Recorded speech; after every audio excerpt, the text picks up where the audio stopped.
Assalamualaikum warahmatullahi wabarakatuh.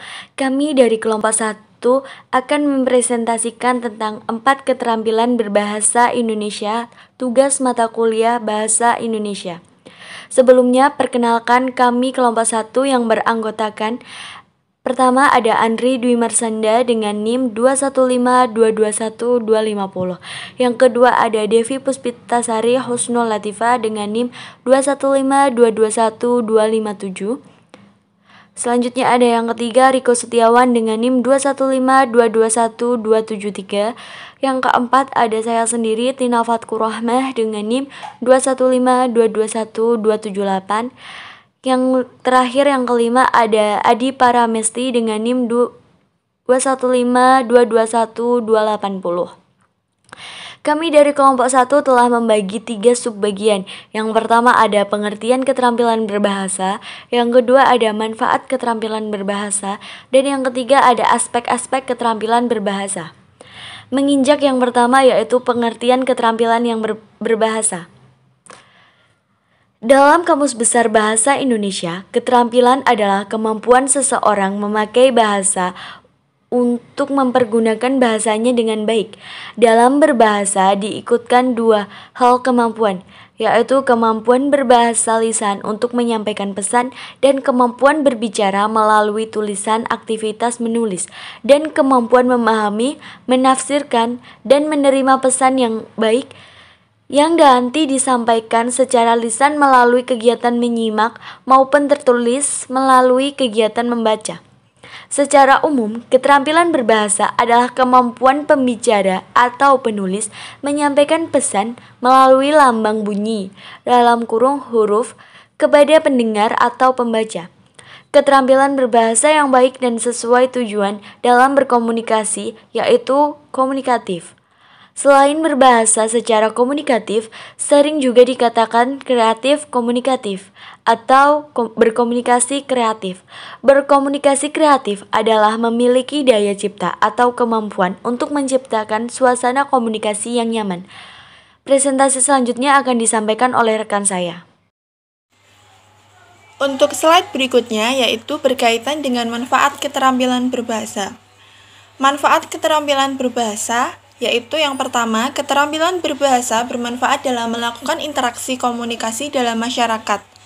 Yang kedua, banyak profesi dalam kehidupan bermasyarakat yang keberhasilannya antara lain bergantung pada tingkat keterampilan berbahasa yang dimilikinya. Misalnya profesi sebagai manajer, jaksa, pengacara, guru, penyiar, dai, wartawan, dan lain-lain. Untuk slide berikutnya yaitu mengenai aspek-aspek keterampilan berbahasa. Dalam keterampilan berbahasa, ada 4 keterampilan yang menjadi tolak ukur keberhasilan dalam berbahasa, yaitu yang pertama menulis atau writing skill, yang kedua berbicara atau speaking skill, yang ketiga membaca atau reading skill, yang keempat menyimak atau mendengarkan, listening skill. Menyimak atau mendengarkan dan membaca merupakan keterampilan berbahasa bersifat reseptif, sedangkan berbicara dan menulis merupakan keterampilan berbahasa produktif.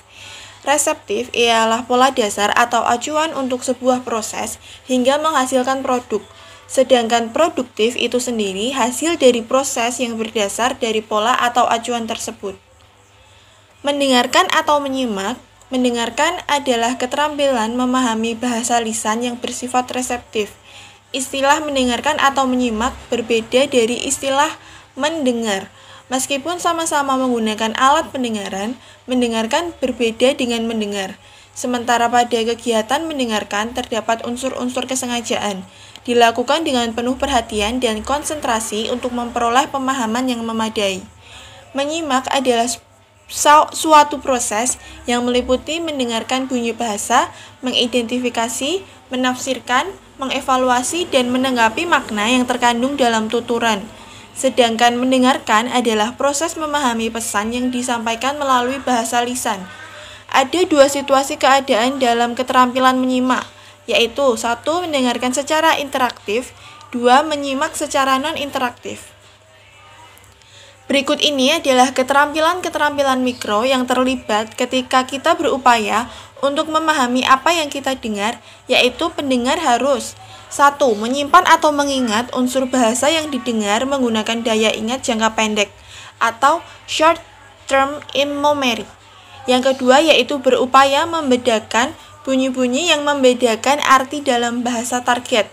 Yang ketiga, menyadari adanya bentuk-bentuk tekanan dan nada, warna, suara, dan intonasi, menyadari adanya reduksi bentuk-bentuk kata.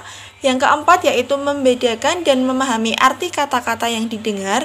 Yang kelima, mengenal bentuk-bentuk kata yang khusus, typical word order patterns. Yang keenam yaitu mendeteksi kata-kata kunci yang mengidentifikasikan topik dan gagasan.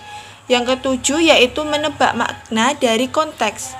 Yang kedelapan, mengenal kelas-kelas kata atau grammatical word class. Yang sembilan yaitu menyadari bentuk-bentuk dasar sintaksis. Yang kesepuluh, mengenal perangkat-perangkat kohesif atau recognize cohesive device. Yang ke-11 yaitu mendeteksi unsur-unsur kalimat seperti subjek, predikat, objek, preposisi, dan unsur-unsur lainnya. Selanjutnya, ada strategi keterampilan menyimak. Agar kita dapat menerima pemikiran pembicara, ada dua strategi, yaitu 1. Memusatkan perhatian. Memusatkan perhatian pada masalah yang sedang dibicarakan, sehingga akan membantu untuk memahami masalah tersebut. 2. Membuat catatan. Pada saat menyimak pembicara, usahakan menulis hal-hal yang penting atau hal-hal yang baru bagi kita, supaya mudah mengingatnya kembali bila diperlukan. Ada jenis-jenis keterampilan menyimak yang dibagi menjadi 3, yaitu 1. Menyimak kritis. Menyimak kritis adalah menyimak yang dilakukan dengan sungguh-sungguh memberikan penilaian yang objektif. Tujuannya adalah untuk melihat kebenaran, keaslian, kelebihan, dan kekurangan tentang masalah yang disimak. 2. Menyimak kreatif. Menyimak kreatif adalah kegiatan menyimak yang bertujuan untuk mengembangkan daya imajinasi dan kreativitas tentang masalah yang sedang disimak. 3. Menyimak eksploratif. Menyimak eksploratif adalah menyimak yang bertujuan untuk memperoleh informasi baru tentang masalah yang disimak. Setelah selesai menyimak, penyimak diharapkan akan dapat menemukan gagasan baru. Faktor yang mempengaruhi keberhasilan penyimak. 1. Unsur pembicara berbicara. Pembicara haruslah menguasai materi, penuh percaya diri, sistematis, dan kontak dengan penyimak. Juga harus bergaya menarik. 2. Unsur materi. Materi yang diberikan haruslah aktual, bermanfaat, sistematis, dan seimbang. 3. Unsur penyimak atau siswa. Unsur yang mempengaruhi siswa yaitu kondisi siswa dalam keadaan baik. Siswa harus berkonsentrasi. Adanya minat siswa dalam menyimak. Penyimak harus berpengalaman luas. 4. Unsur situasi. Adapun unsur yang mempengaruhi situasi yaitu waktu penyimakan, saran unsur pendukung, suasana lingkungan. Manfaat keterampilan menyimak. Dengan memiliki keterampilan menyimak atau mendengar, kita akan dapat menerima pikiran dari pembicara. Pikiran dapat berupa pikiran tersurat dan tersirat. Pikiran tersurat adalah pikiran yang tergambar secara nyata, sedangkan pikiran yang tersirat adalah pikiran yang tidak tergambar secara nyata tetapi dapat dipahami melalui logika. Selanjutnya ada keterampilan berbicara. Keterampilan berbicara adalah keterampilan seseorang untuk mengungkapkan pikiran secara langsung atau tidak langsung. Berbicara secara langsung adalah pembicara berhadapan langsung dengan pendengarnya. Sedangkan berbicara tidak langsung adalah pembicara tidak berhadapan langsung dengan pendengarnya, misalnya siaran radio atau televisi. Secara umum, berbicara adalah proses menuangkan ide ke dalam pernyataan. Dalam hal ini, Suhendra mengatakan berbicara adalah proses perubahan berdasarkan bentuk pemikiran atau emosi seperti bentuk aslinya berdasarkan tujuan. Tujuan keterampilan berbicara. Tujuan utama berbicara merupakan mengungkapkan informasi berupa pikiran dan perasaan kepada pendengar. Tujuan tersebut untuk memberi informasi, menyatakan diri, agar tersampaikan tujuannya, berekspresi, menghibur, dan lain-lain. Adapun situasi dalam keterampilan berbicara, yaitu 1. Keterampilan berbicara interaktif. Keterampilan berbicara interaktif adalah berbicara secara tatap muka atau lewat telepon. Berbicara secara interaktif berarti antara pembicara dan pendengar berbicara secara langsung, baik jarak dekat maupun jarak jauh secara bergantian, bersifat dua arah atau bahkan multi arah. Kegiatan berbicara dalam situasi interaktif ini memungkinkan adanya pergantian peran atau aktivitas antara berbicara dan mendengarkan. Di samping itu, situasi interaktif ini memungkinkan para pelaku komunikasi untuk meminta klarifikasi, pengulangan kata atau kalimat, atau meminta lawan berbicara untuk memperlambat tempo bicara, dan lain-lain. 2. Keterampilan berbicara semi-interaktif. Keterampilan berbicara semi-interaktif adalah berbicara di depan penonton, dan penonton tidak dapat melakukan kegiatan berbicara. Penonton hanya mendengarkan saja. Pembicara berlangsung satu arah saja, misalnya dalam berpidato di depan umum, kampanye, khutbah atau ceramah, dan lain-lain, baik yang dilakukan melalui tatap muka secara langsung. Dalam situasi ini, penonton memang tidak dapat melakukan interupsi terhadap pembicara. Namun, pembicara dapat melihat reaksi pendengar dari ekspresi wajah dan bahasa tubuh mereka. 3. Keterampilan berbicara non-interaktif. Keterampilan berbicara non-interaktif adalah berbicara di dalam televisi atau radio. Encoding dan decoding berada pada jarak jauh atau tempat yang berbeda dan hanya berlaku satu arah. Selanjutnya, ada jenis-jenis keterampilan berbicara. Dari cara penyampaian pokok pikiran, berbicara itu dapat dibagi menjadi 7 macam, yaitu 1. Berdialog. Berdialog adalah bertukar pikiran tentang sesuatu antara satu orang atau lebih. Tujuan berdialog adalah untuk mencari jalan keluar atau penyelesaian terhadap masalah tersebut. Hal-hal yang perlu diperhatikan di dalam berdialog sebagai berikut. Bagaimana cara memulai percakapan, bagaimana cara supaya menarik perhatian, bagaimana cara mengemukakan pikiran-pikiran, bagaimana cara menyela, menolak, menerima, menyarankan, dan memperbaiki pendapat lawan berbicara, serta bagaimana cara menutup percakapan. 2. Menyampaikan pengumuman. Menyampaikan pengumuman berarti menyampaikan sesuatu hal yang perlu diketahui oleh masyarakat. Hal-hal yang harus diperhatikan dalam menyampaikan pengumuman sebagai berikut. Mendata materi pengumuman yang akan disampaikan.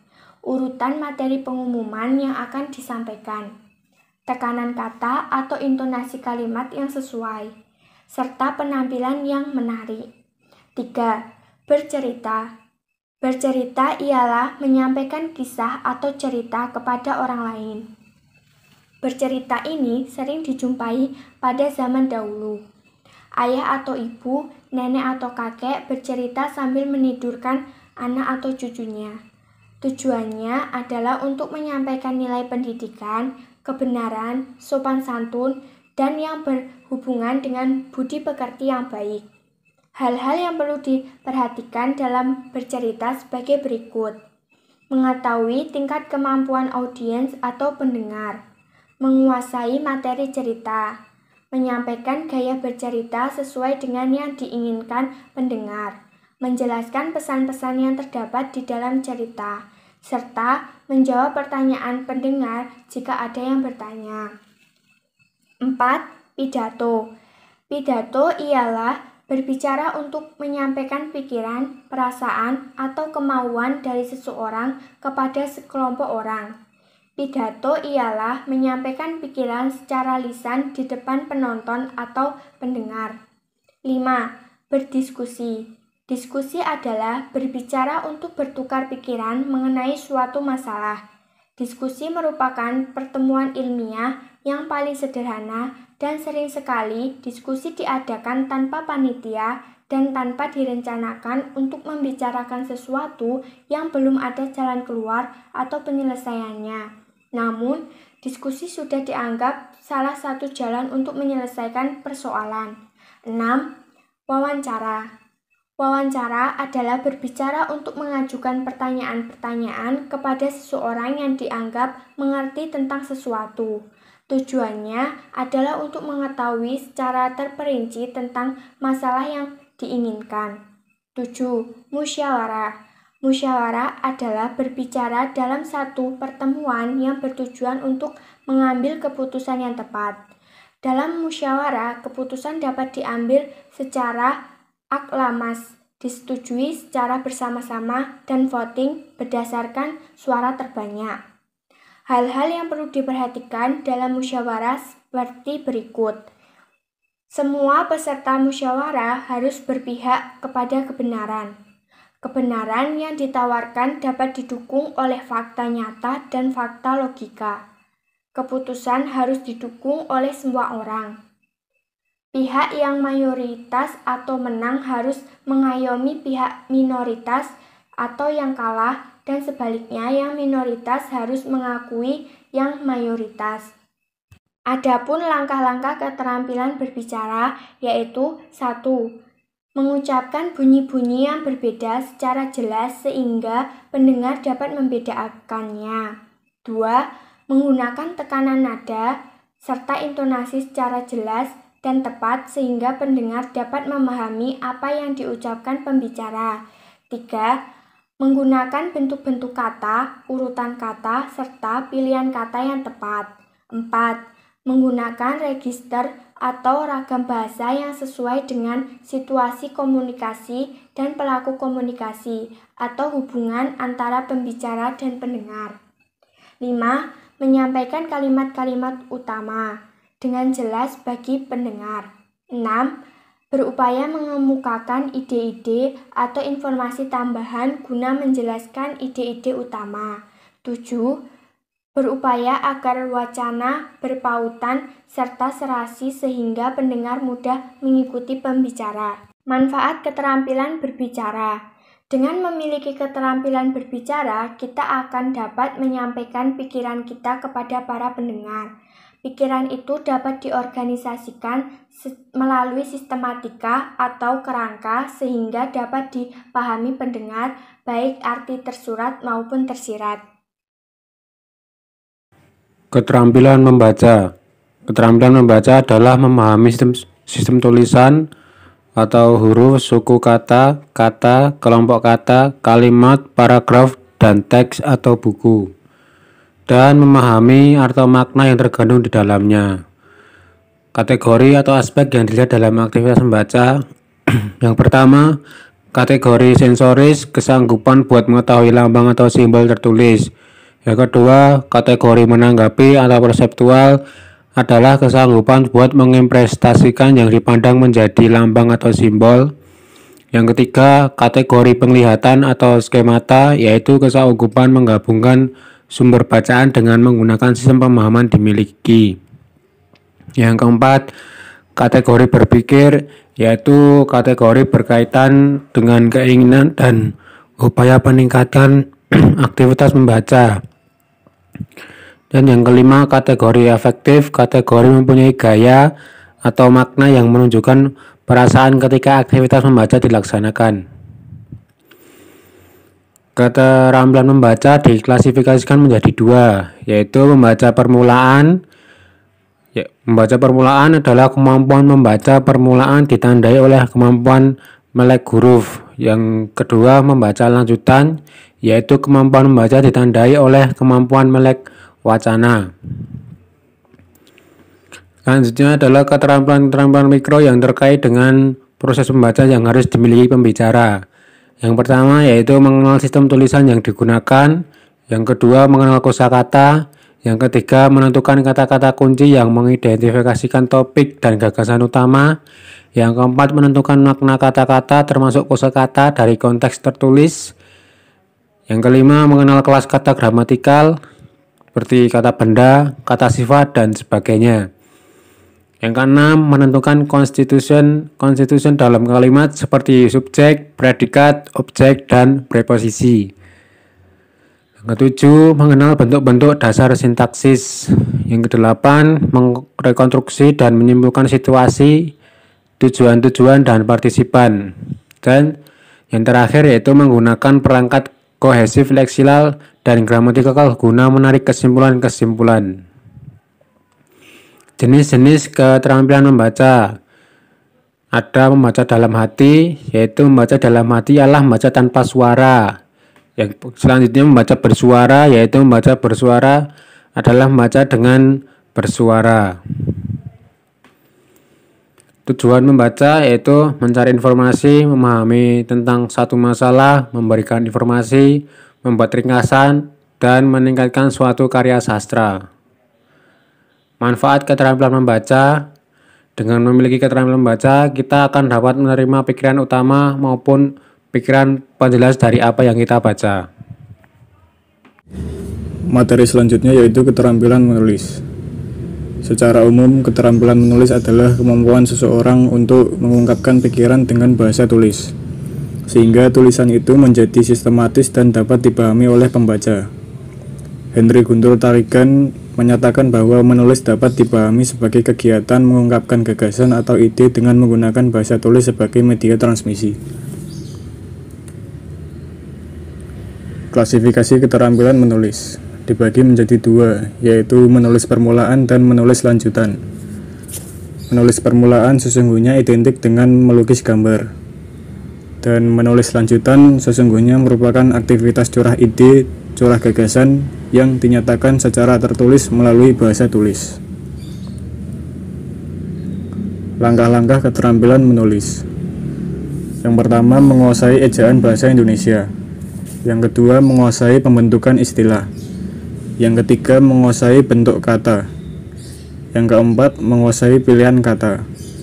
Yang kelima, menguasai struktur kalimat. Yang keenam, menguasai pikiran utama dan pikiran-pikiran penjelas.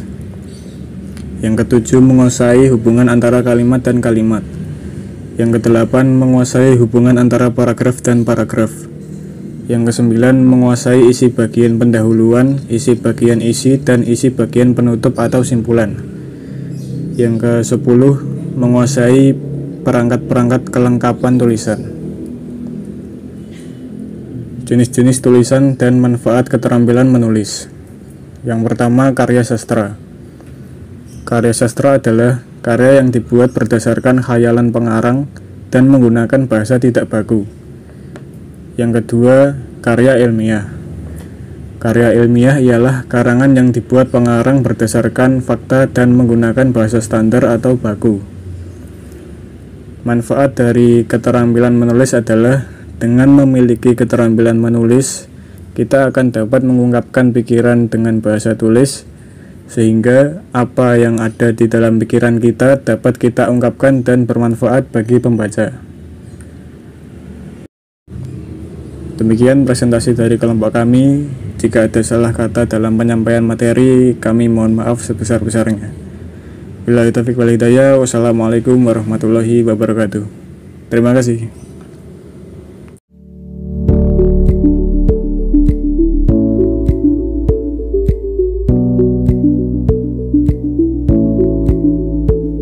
Selamat siang, Bu. Selamat siang, Bapak. Ada yang bisa kami bantu? Saya ingin mengajukan keluhan mengenai kamar hotel yang saya tempati saat ini itu AC-nya tidak berfungsi, Bu. Mohon maaf atas kejadian tersebut, Bapak. Petugas kami akan mengeceknya segera. Kalau boleh tahu kamar nomor berapa, Bapak? Kamar kami di nomor 66A. Mohon segera ditindaklanjuti karena udara di sini sangat panas. Baik. Baik, akan kami cek segera. Jika AC di kamar tersebut butuh perbaikan yang cukup lama, kami tawarkan kamar lain dengan fasilitas yang lebih baik. Apakah Bapak tidak keberatan? Jika demikian, tentu tidak keberatan, Bu. Terima kasih. Terima kasih kembali, Bapak.